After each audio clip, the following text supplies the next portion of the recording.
Hi everyone, welcome to a guide for TGPSC exams. ఈ వీడియోలో మనం సాహిత్య గ్రంథాలయోద్యమం అనే టాపిక్ గురించి డిస్కస్ చేస్తున్నామండి. మనకు ఫస్ట్ బిట్ వచ్చేసరికి గ్రంథాలయోద్యమం ఉద్దేశం ఏమిటి? గ్రంథాలయోద్యమం మరి దీని ఉద్దేశం ఏంటి అని అంటే, ఈ ఉద్యమం యొక్క ఉద్దేశము తెలంగాణకు సంబంధించిన పుస్తకాలను ప్రజలకు అందుబాటులో తెచ్చి ప్రజల్లో చైతన్యం తీసుకురావడమే మనకి ఈ గ్రంథాలయోద్యమం యొక్క ముఖ్య ఉద్దేశం అండి. సో ఎందుకు మరి గ్రంథాలయోద్యమం చేశారు అని అంటే, మనకి తెలంగాణ ప్రజల్లో చైతన్యం తీసుకురావడం కోసం తెలుగు భాష పట్ల, అంతేకాకుండా మనకి తెలంగాణకు సంబంధించిన పుస్తకాలను ప్రజలకు అందుబాటులోకి తీసుకురావాలనేది దీని యొక్క ఉద్దేశం.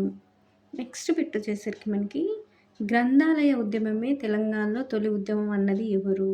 సో ఈ గ్రంథాలయ ఉద్యమాన్ని తెలంగాణలో తొలి ఉద్యమము అన్నది ఎవరు అని అంటే సురవరం ప్రతాపరెడ్డి. నెక్స్ట్ బిట్ వచ్చేసరికి తెలంగాణ గ్రంథాలయ ఉద్యమ ఆద్యుడు మరియు పితామహుడు ఎవరు? సో తెలంగాణ గ్రంథాలయ ఉద్యమానికి ఆద్యుడు మరియు పితామహుడు ఎవరు అంటే కొమర్రాజు లక్ష్మణరావు. ఎవరండి? కొమర్రాజు లక్ష్మణరావు. నెక్స్ట్ బిట్ వచ్చేసరికి మనకి 1901 ముందు స్థాపించబడిన గ్రంథాలయాలు ఏమేమి ఉన్నాయని మనం చూసుకుంటే ఇంపార్టెంట్వి. 1901 కంటే ముందు మనకి 1872లో వచ్చేసరికి సికింద్రాబాద్ గ్రంథాలయం అనేది ఏర్పాటు చేయబడిందండి. ఏ సంవత్సరం? 1872. ఎవరు దీన్ని స్థాపించారు అంటే మనకి సోమసుందర్ మొదలియార్ అనే వ్యక్తి మనకి ఈ సికింద్రాబాద్ గ్రంథాలయాన్ని 1872లో స్థాపించాడు. సో ఈ గ్రంథాలయం మనకు హైదరాబాద్ రాజ్యంలోనే ఫస్ట్ గ్రంథాలయము. ఏదైతే ఈ సోమసుందర్ మొదలియార్ స్థాపించిన సికింద్రాబాద్ గ్రంథాలయము మనకి హైదరాబాద్ రాజ్యంలోనే ఫస్ట్ గ్రంథాలయం అని గుర్తుంచుకోవాలి. మరి ఆ గ్రంథాలయం ఇప్పటికీ ఉందా అని అడిగితే మనకి ఈ గ్రంథాలయం 1884లోనే మెహబూబియా కాలేజ్లో మనకి విలీనం చేయబడిందండి. సో ఈ సికింద్రాబాద్ గ్రంథాలయం దేంట్లో విలీనం చేయబడింది? మెహబూబియా కాలేజ్లో. ఎప్పుడు స్థాపించబడింది? 1872లో. ఎప్పుడు విలీనం చేయబడింది? 1884లో. దేంట్లో విలీనం చేయబడింది? మెహబూబియా కాలేజ్లో. నెక్స్ట్ బిట్ వచ్చేసరికి మనకి 1901 ముందు ఇంకేమేమి ఉన్నాయని అంటే ఇంపార్టెంట్ గ్రంథాలయాలు 1901 ముందు ఉన్న గ్రంథాలయాలు ఇక్కడ ఫోర్త్ బిట్ నుంచి చూసుకుంటున్నామండి. ఎందుకంటే 1901 నుంచి మనకి గ్రంథాలయోద్యమంలో భాగంగా ఏర్పాటు చేసిన గ్రంథాలయాలు వస్తాయి. సో గ్రంథాలయ ఉద్యమంలో భాగంగా ఏర్పాటు చేసిన గ్రంథాలయాలు కాకుండా ఈ 1901 ముందుకున్న ఇంపార్టెంట్ గ్రంథాలయాలు ఏమున్నాయి, ఈ 1901 ముందు స్థాపించబడిన ఇంపార్టెంట్ గ్రంథాలయాలు అనేది మనం ఈ ఫోర్త్ బిట్ నుంచి చూసుకుంటున్నాం. సో నెక్స్ట్ ఫిఫ్త్ బిట్ వచ్చేసరికి మనకి 1901 ముందున్న ఇంకేమి ఇంపార్టెంట్ గ్రంథాలయాలని చూసుకుంటే అదే ఇయర్ 1872లో మనకి శంకరానంద గ్రంథాలయం కూడా ఏర్పాటు చేశారండి. శంకరానంద గ్రంథాలయం ఎక్కడ ఏర్పాటు చేశారు? మనకి శంకర్మఠ్లోనే ఏర్పాటు చేశారు. ఎవరు ఏర్పాటు చేశారు? మనకి ముదిగొండ శంకరాచార్యులు. సో శంకరానంద గ్రంథాలయం మనకి ఎవరండి ఏర్పాటు చేసింది? ముదిగొండ శంకరాచార్యులు. ఎక్కడ అంటే శంకర్మఠ్లో. ఇది ఈ శంకరానంద గ్రంథాలయంతో పాటు ఇంకొక గ్రంథాలయాన్ని కూడా ఏర్పాటు చేశారు. అదే సికింద్రాబాద్ సార్వజనిక గ్రంథాలయం. ఈ రెండు గ్రంథాలయాలు కూడా మనకి ముదిగొండ శంకరాచార్యులు స్థాపించారనేది గుర్తుంచుకోవాలి. నెక్స్ట్ బిట్ వచ్చేసరికి మనకి 1901 ముందు యంగ్ మెన్ ఇంప్రూవ్మెంట్ సొసైటీ లైబ్రరీని కూడా మనకి 1879లో అఘోరనాథ్ చట్టోపాధ్యాయ స్థాపించాడని గుర్తుంచుకోవాలి. Young men improvement society library ఎవరు స్థాపించారు? అఘోరనాథ్ చట్టోపాధ్యాయ. నెక్స్ట్ బిట్ వచ్చేసరికి 1901 ముందు మనకి అసఫియా స్టేట్ లైబ్రరీ కూడా ఏర్పాటు చేయబడిందండి 1891లో. సో ఏ library? Asafia state library. Next bit వచ్చేసరికి మనకి 1895లో భారత్ గుణవర్ధక సంస్థ గ్రంథాలయాన్ని కూడా ఏర్పాటు చేశారండి.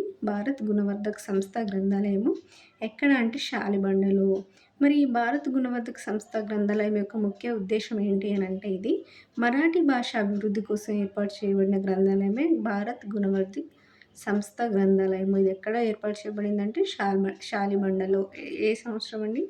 1895.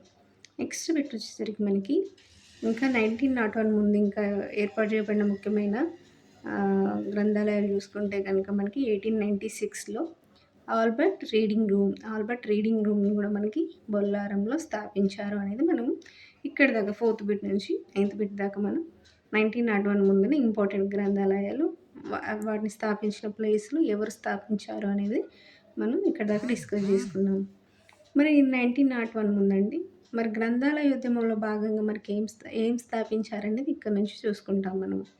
గ్రంథాలయ ఉద్యమంలో భాగంగా మనకి ఏం స్థాపించారంటే మనకి 10th బిట్టు శ్రీకృష్ణదేవరాయ ఆంధ్ర భాషా నిలయము. సో శ్రీకృష్ణదేవరాయ ఆంధ్ర భాష నిలయము మనకి 1901లో స్థాపించారండి. ఎక్కడ అంటే హైదరాబాద్ సుల్తాన్ బజార్లో. సో మన అందుకే 1901 నుంచి మనకు గ్రంథాలయ ఉద్యమము అఫీషియల్‌గా స్టార్ట్ అయిందని మనము అనుకోవచ్చండి. అందుకని మనం 1901 ముందు ఏమి ఇంపార్టెంట్ గ్రంథాలయాలు ఉన్నాయని చూసుకున్నాము. సో ఇప్పుడు 1901 నుంచి మనకు గ్రంథాలయ ఉద్యమంలో భాగంగా ఏ గ్రంథాలయం ఫస్ట్ స్థాపించారండి? శ్రీకృష్ణదేవరాయ ఆంధ్ర భాషా నిలయము. ఎక్కడ అంటే హైదరాబాద్ సుల్తాన్ బజార్లో. సంవత్సరం వచ్చేసరికి 1901. ఎవరు స్థాపించారు? కొమర్రాజు లక్ష్మణరావు. అందుకే మనకు ఫస్ట్ గ్రంథాలయ ఉద్యమంలో భాగంగా ఎవరైతే ఫస్ట్ గ్రంథాలయాన్ని స్థాపించారో వారిని మనం థర్డ్ బిట్‌లోనే డిస్కస్ చేసుకున్నాం. తెలంగాణ గ్రంథాలయ ఉద్యమ ఆద్యుడు పితామహుడు ఎవరు అంటే కొమర్రాజు లక్ష్మణరావు అని అనుకున్నాం కదండి. ఆయనని మనకి ఫస్ట్ గ్రంథాలయమైనటువంటి శ్రీకృష్ణదేవరాయ ఆంధ్ర భాష నిలయాన్ని హైదరాబాద్‌లోని సుల్తాన్ బజార్లో 1901లో స్థాపించాడని గుర్తుంచుకోవాలి. మరి కొమర్రాజు లక్ష్మణరావు ఎవరు అని అంటే మనకి మునగాల రాజు నాయని వెంకటరంగారావు దగ్గర ఈయన పనిచేశాడండి, కొమర్రాజు లక్ష్మణరావు.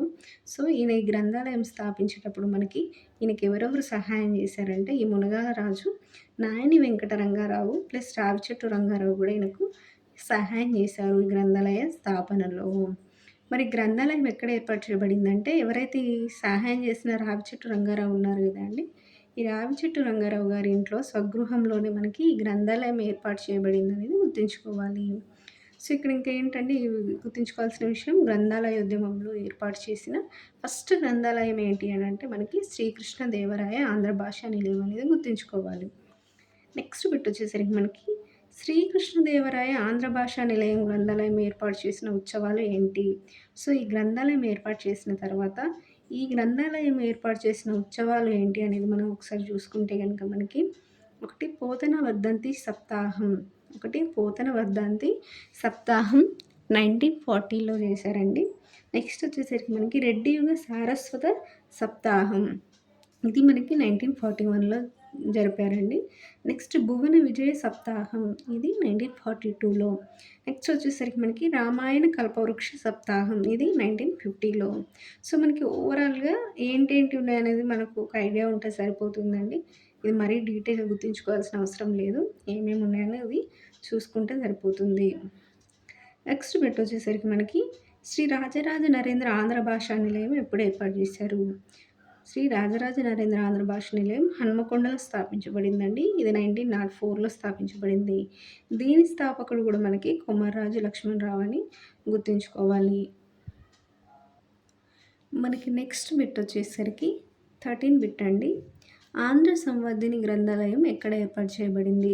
ఆంధ్ర సంవర్ధిని గ్రంథాలయము ఇది సికింద్రాబాద్లో 1905లో స్థాపించబడిందండి.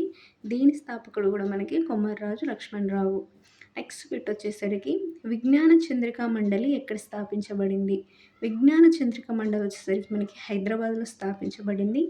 ఏ సంవత్సరం అని చూసుకుంటే 1906లో స్థాపించబడింది. దీని స్థాపకుడు కూడా మనకి కొమర్రాజు లక్ష్మణరావు. మరి విజ్ఞాన చంద్రిక మండలికి మనకి కార్యదర్శి ఎవరు అంటే రావిచెట్టు రంగారావు. నెక్స్ట్ బిట్ వచ్చేసరికి మనకి విజ్ఞాన చంద్రిక మండలి ప్రచురించిన గ్రంథాలు ఏంటి? సో ఈ విజ్ఞాన చంద్రిక మండలిలో భాగంగా మనకు ఏవేవి గ్రంథాలను మనకు ప్రచురించారో అని మనం చూసుకుంటే కనుక ఫస్ట్ వచ్చేసరికి మనకి చిలుకూరి వీరభద్రరావు రచించిన ఆంధ్రుల చరిత్ర. ఎవరండి? చిలుకూరి వీరభద్రరావు రచించినటువంటి ఆంధ్రుల చరిత్ర. అంతేకాకుండా గాడిచెర్ల హరిసర్వోత్తమరావు రచించినటువంటి అబ్రహం లింకన్ చరిత్ర. ఎవరు? గాడిచెర్ల హరిసర్వోత్తమరావు. నెక్స్ట్ అచంట లక్ష్మీపతి రచించిన జీవశాస్త్రము. నెక్స్ట్ సురవరం ప్రతాపరెడ్డి రచించినటువంటి ఆంధ్రుల సాంఘిక చరిత్ర. నెక్స్ట్ బిట్ వచ్చేసరికి నెక్స్ట్ రైటర్ వచ్చేసరికి కండవల్లి లక్ష్మీరంజనం రచించినటువంటి ఆంధ్రుల చరిత్ర సంస్కృతి. నెక్స్ట్ కట్టమంచి రామలింగారెడ్డి రచించినటువంటి అర్థశాస్త్రం ముసలమ్మ మరణం. నెక్స్ట్ విశ్వనాథ శర్మ రచించినటువంటి రసాయన శాస్త్రము. ఇవన్నీ మనకి విజ్ఞాన చంద్రిక మండలి ప్రచురించిన గ్రంథాలండి. సో, ఇక్కడ మనకి ఏమేం ప్రచురించిందనే బదులు మనకి ఎవరు ఏది ఏ ఏ ఏ రచనకు ఎవరు రచయితలు అనేది మనం గుర్తుంచుకోవాలి. ఆంధ్రుల చరిత్ర ఎవరంటే చిలుకూరి వీరభద్రరావు. అబ్రహం లింకన్ చరిత్ర ఎవరు అంటే మనకు గాడ్చర్ల హరిశరత్వరావు. జీవశాస్త్రం అచ్చంట లక్ష్మీపతి. ఆంధ్రుల సాంఘిక చరిత్ర సురవరం ప్రతాపరెడ్డి. ఆంధ్రుల చరిత్ర సంస్కృతి కండవల్లి లక్ష్మీరంజనం. అర్థశాస్త్రం ముసలమ్మ మరణం కట్టమంచి రామలింగారెడ్డి. రసాయన శాస్త్రం వచ్చేసరికి మనకి విశ్వనాథ శర్మ అనేది మనకు రైటర్స్ని వాళ్ళు రాసినటువంటి రచనల్ని మనం గుర్తుపెట్టుకుంటే సరిపోతుంది. నెక్స్ట్ బిట్ వచ్చేసరికి మనకి రెడ్డి హాస్టల్ గ్రంథాలయం అనేది మనకి ఎప్పుడు ఏర్పాటు చేయబడింది అని అంటే, రెడ్డి హాస్టల్ గ్రంథాలయం మనకి హైదరాబాద్లోని అబిడ్స్లో 1918లో మనకి ఏదైతే రెడ్డి హాస్టల్ ఉందో ఆ రెడ్డి హాస్టల్ యొక్క ప్రాంగణంలోనే మనకి రెడ్డి హాస్టల్ గ్రంథాలయం ఏర్పాటు చేయబడిందండి. ఎవరు ఏర్పాటు చేశారంటే మనకి రాజా బహదూర్ వెంకటరామరెడ్డి. ఏ సంవత్సరంలో అంటే 1918లో స్థాపించారు.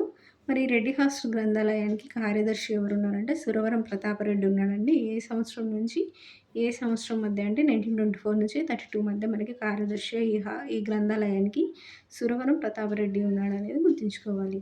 నెక్స్ట్ బిట్ వచ్చేసరికి మనకి తెలంగాణ ఆంధ్రుల కర్తవ్యం అనే గ్రంథం రచించింది ఎవరు? తెలంగాణ ఆంధ్రుల కర్తవ్యం అనే గ్రంథం రచించింది సురవరం ప్రతాపరెడ్డి. నెక్స్ట్ బిట్ వచ్చేసరికి రెడ్డి హాస్టల్ గ్రంథాలయంలో నిజాం ప్రభుత్వం నిషేధించిన వీర్ సావర్కర్ యొక్క గ్రంథమైనటువంటి వార్ ఆఫ్ ఇండిపెండెన్స్ ఉండడం వల్ల కార్యదర్శి పదవి కోల్పోయింది ఎవరు? సో, మనకి రెడ్డి హాస్టల్ గ్రంథాలయంలో అప్పుడు నిజాం ప్రభుత్వం నిషేధించిన గ్రంథం ఏంటంటే వీర్ సావర్కర్ రచించినటువంటి వార్ ఆఫ్ ఇండిపెండెన్స్ అండి. సో, ఈ గ్రంథాన్ని నిజాం ప్రభుత్వం నిషేధించింది. అయినప్పటికి కూడా ఈ గ్రంథాన్ని రెడ్డి హాస్టల్ గ్రంథాలయంలో అవైలబుల్గా ఉంచారు. సో, అప్పుడున్న కార్యదర్శి ఎవరు అని అంటే మనకి సురవరం ప్రతాపరెడ్డి. కాబట్టి ఈ సురవరం ప్రతాపరెడ్డి యొక్క కార్యదర్శి పదవిని తీసేశారండి. ఆ బుక్‌ని ఎందుకు ఉంచినారు ఆ గ్రంథాలయంలో అని చెప్పి. ఎందుకంటే అది నిజాం ప్రభుత్వం ఆల్రెడీ నిషేధించింది కదా! నిషేధించినా కూడా ఆ బుక్‌ని ఈ గ్రంథాలయంలో ఉంచడం వల్ల మనకి సురవరం ప్రతాపరెడ్డి కార్యదర్శి పదవి కోల్పోయాడని గుర్తుంచుకోవాలి. నెక్స్ట్ బిట్ వచ్చేసరికి మనకి గ్రంథాలయ ఉద్యమంలో కీలక పాత్రధారులు ఎవరు? సో, మనకి గ్రంథాలయ ఉద్యమ ఆద్యుడు పితామహుడు అంటే మనము కొమర్రాజు లక్ష్మణరావు అని చదువుకున్నాం కదండీ! మరి ఈయనతో పాటు ఇంకెవరు కీలక పాత్రధారులు ఉన్నారు గ్రంథాలయ ఉద్యమంలో అని చూసుకుంటే కనుక మనకి ఫస్ట్ మనకి కొమర్రాజు లక్ష్మణరావు. ఈయననే గ్రంథాలయ ఉద్యమానికి ఆద్యుడు మరియు పితామహుడు. మరియు సెకండ్ వచ్చేసరికి సోమనాథరావు. థర్డ్ వచ్చేసరికి కోదాటి నారాయణరావు. నెక్స్ట్ బిట్ వచ్చేసరికి మనకి కోదాటి నారాయణరావు స్వీయ చరిత్ర ఏంటి? కోదాటి నారాయణరావు ఎవరైతే ఈ గ్రంథాలయ ఉద్యమంలో కీలక పాత్రధారుల్లో కూడా ఆయన యొక్క స్వీయ చరిత్ర ఏంటి అనేది గుర్తుంచుకోవాలి. నారాయణ త్రయము. సో, ఆయన పేరుతోటే ఉంది గుర్తుంచుకోండి. కోదాటి నారాయణరావు స్వీయ చరిత్ర మనకి నారాయణ త్రయము. ఈ నారాయణ త్రయం మనం దేని గురించి తెలుపుతుంది అంటే గ్రంథాలయ ఉద్యమం గురించి తెలిపిందండి. ఈయన యొక్క స్వీయ చరిత్ర అయినటువంటి నారాయణ త్రయము. నెక్స్ట్ బిట్ వచ్చేసరికి మనకి ఆంధ్ర భాషా నిలయము ఎక్కడ ఏర్పాటు చేయబడింది? ఆంధ్ర భాషా నిలయం ఎక్కడ అంటే ఖమ్మంలో అండి. 1910లో ఏర్పాటు చేశారు. నెక్స్ట్ వచ్చేసరికి ప్రతాపరుద్ర ఆంధ్ర భాషా నిలయము. సో, ప్రతాపరుద్ర ఆంధ్ర భాషా నిలయం వరంగల్లోని మడకొండ ప్రాంతంలో దీన్ని ఏర్పాటు చేశారు. ఇది ఎప్పుడు అంటే 1913లో. నెక్స్ట్ వచ్చేసరికి మనకి సంస్కృత కళావర్ధిని గ్రంథాలయం ఎక్కడ స్థాపించబడింది అని అంటే ఇది సికింద్రాబాద్లో 1913లో ఏర్పాటు చేశారు. నెక్స్ట్ ఆంధ్ర విజ్ఞాన ప్రకాశిని గ్రంథాలయము. ఆంధ్ర విజ్ఞాన ప్రకాశిని గ్రంథాలయం ఏర్పాటు సూర్యాపేటలో మనకి 1918లో ఏర్పాటు చేశారు. దీని స్థాపకుడు ఎవరు మరి? ఆంధ్ర విజ్ఞాన ప్రకాశిని గ్రంథాలయం అంటే స్థాపకుడు వచ్చేసరికి పువ్వాడ వెంకటప్పయ్య. సో, ఈ పువ్వాడ వెంకటప్పయ్యని మనకి సూర్యాపేటలో ఆంధ్ర విజ్ఞాన ప్రకాశిని గ్రంథాలయాన్ని 1918లో స్థాపించాడు కదండి. మరి పువ్వాడ వెంకటయ్య యొక్క గొప్పతనం ఏంటంటే ఈయన కృషి ప్రచారిణి గ్రంథమాల అనే సంస్థను స్థాపించిండండి. కృషి ప్రచారిణి గ్రంథమాల అనే సంస్థను స్థాపించినందువలన ఈయన నిజాం గవర్నమెంట్ జాబ్ నుంచి తొలగించారనేది గుర్తుంచుకోవాలి. సో, కృషి ప్రచారిణి గ్రంథమాల అనే సంస్థను స్థాపించి నిజాం గవర్నమెంట్ జాబ్ నుండి తొలగించబడింది ఎవరు అంటే పువ్వాడ వెంకటప్పయ్య.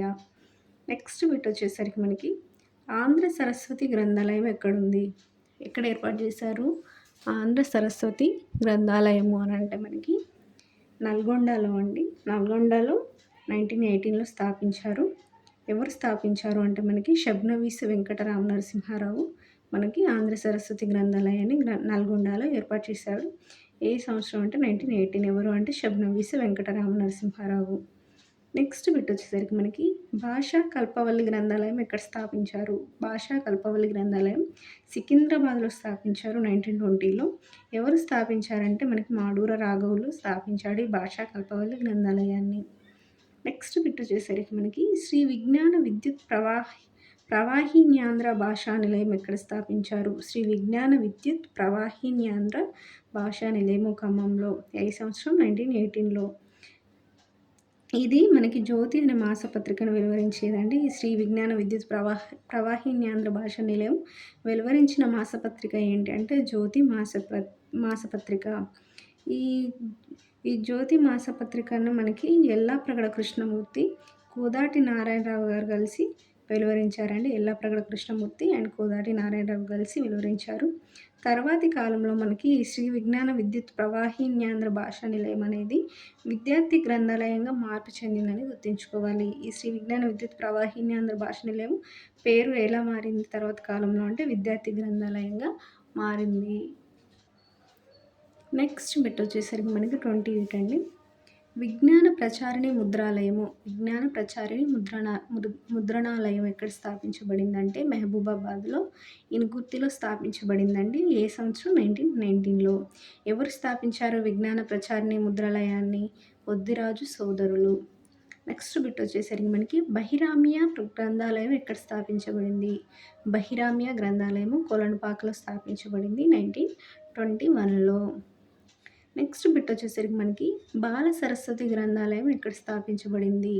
బాల సరస్వతి గ్రంథాలయం మనకి అఫ్జల్గంజ్లో 1923లో స్థాపించబడింది. నెక్స్ట్ బిట్ వచ్చేసరికి వేమన ఆంధ్ర భాషా నిలయం ఎక్కడ స్థాపించబడింది? వేమన ఆంధ్ర భాషా నిలయం హైదరాబాద్లో 1923లో కొండా వెంకటరంగారెడ్డి గారు స్థాపించారు. నెక్స్ట్ వచ్చేసరికి విజ్ఞాన ప్రచారిణి గ్రంథాలయము మనకి మంతనిలో 1923లో స్థాపించబడింది. ఎవరు స్థాపించారు అంటే అవధాని కృష్ణయ్య. నెక్స్ట్ వచ్చేసరికి మనకి విజ్ఞాన ప్రచారిణి గ్రంథాలయం యొక్క మరొక పేరేంటి? ఇప్పుడు ఏదైతే ఈ విజ్ఞాన ప్రచారిణి గ్రంథాలయాన్ని మంతనిలో స్థాపించారని అనుకున్నాం కదా. సో ఈ మంతనిలో స్థాపించినటువంటి విజ్ఞాన ప్రచారిణి గ్రంథాలయం యొక్క మరొక పేరు ఉస్మానియా ఆంధ్ర భాషా నిలయం అనేది గుర్తుంచుకోవాలి. ఎవరు స్థాపించారు దీన్ని అంటే అవధాని కృష్ణయ్య. నెక్స్ట్ బిట్ వచ్చేసరికి మనకి ఆంధ్ర విద్యార్థి సంఘం గ్రంథాలయం ఎక్కడ స్థాపించబడింది? ఆంధ్ర విద్యార్థి సంఘం గ్రంథాలయం మనకి ఖమ్మంలో 1923లో స్థాపించారు. 1923 ఖమ్మంలో ఆంధ్ర విద్యార్థి సంఘం గ్రంథాలయం ఏర్పాటు. మనకి నెక్స్ట్ లాస్ట్ బిట్ వచ్చేసరికి మనకి ఆంధ్ర సోదరి సమాజ గ్రంథాలయం ఎక్కడ ఏర్పాటు చేయబడింది? ఆంధ్ర సోదరి సమాజ గ్రంథాలయం మనకి హైదరాబాద్లో 1925లో ఏర్పాటు చేయబడింది అనేది మనం గుర్తుంచుకోవాలి. సో ఇక్కడికి మనం ఈ టాపిక్లో 35 బిట్స్ దాకా కవర్ చేసామండి. మనం నెక్స్ట్ బిట్స్ నెక్స్ట్ వీడియోలో కవర్ చేస్తాం. Thank you.